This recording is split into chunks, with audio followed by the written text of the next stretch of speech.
Salam Bapak Ibu dan Saudara terkasih di dalam nama Tuhan Yesus. Dimanapun Anda berada dan dimanapun Anda bisa mendengar rekaman ini, kita bertemu dalam program Saat Teduh 5 Menit untuk edisi hari ini. Sebagai dasar kebenaran firman Tuhan, saya akan bacakan dari Ulangan 32 ayat 11 sampai 12.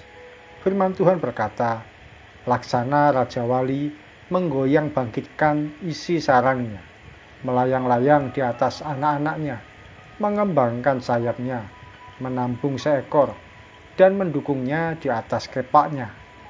Demikianlah Tuhan sendiri menuntun dia, dan tidak ada Allah asing menyertai dia." Sahabat Kristus, salah satu kebiasaan burung Raja Wali yang termasuk tidak biasa yaitu bagaimana cara dia mengajari anaknya terbang. Sarang burung Raja Wali biasanya berada di tempat yang tinggi. Kalau tidak di bukit, pegunungan, bisa juga di pepohonan yang rimbun dan besar. Seekor induk Raja Wali akan menggoyang isi sarang tersebut sehingga anak-anaknya akan jatuh satu persatu. Kalau seandainya anak Raja Wali itu bisa bicara, mereka tentu akan protes dan marah pada induknya. "Mengapa saya diperlakukan seperti ini? Tiba-tiba saja saya dijatuhkan dari atas."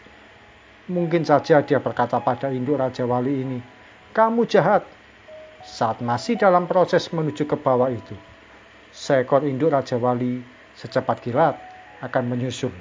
Induk Raja Wali akan merentangkan sayapnya dan menampung seekor anak Raja Wali, lalu mengembalikan ke sarangnya lagi. Begitu seterusnya, sampai anak Raja Wali bisa terbang dengan sendirinya. Sahabat Kristus, ada seberapa banyak di antara kita saat proses hidup kita alami, kita menjadi protes dan marah pada Tuhan. Kita merasa Tuhan meninggalkan kita. Kita merasa betapa Tuhan tidak peduli pada kita. Bahkan kita merasa Tuhan tidak lagi sayang pada kita. Tidak jarang ada yang menanyakan, di mana Tuhan saat kita mengalami masalah? Ada kalanya Tuhan izinkan zona nyaman kita dibongkar sama Tuhan. Oleh karena Dia mau melatih manusia batin kita semakin kuat.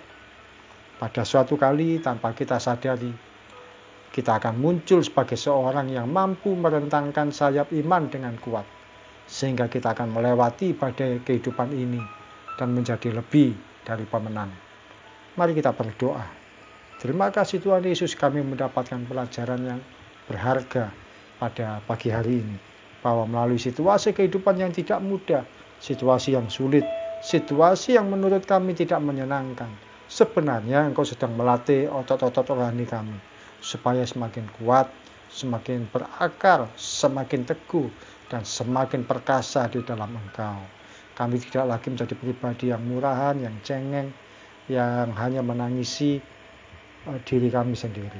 Terima kasih Tuhan, kami percaya pada akhirnya, pada satu kali nanti, melewati berbagai kehidupan, melalui berbagai proses, kami akan menjadi pribadi yang lebih dari pemenang, pribadi yang siap untuk mengalami penyertaan Tuhan yang luar biasa, bahkan siap untuk menerima berkat-berkat Tuhan yang tidak terbatas.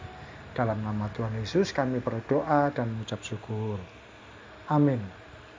Sahabat Kristus, seorang pejuang iman tidak pernah dilahirkan dari kemudahan, namun dari kesusahan, penderitaan, dan air mata, hingga pada akhirnya kita tampil sebagai pemenang.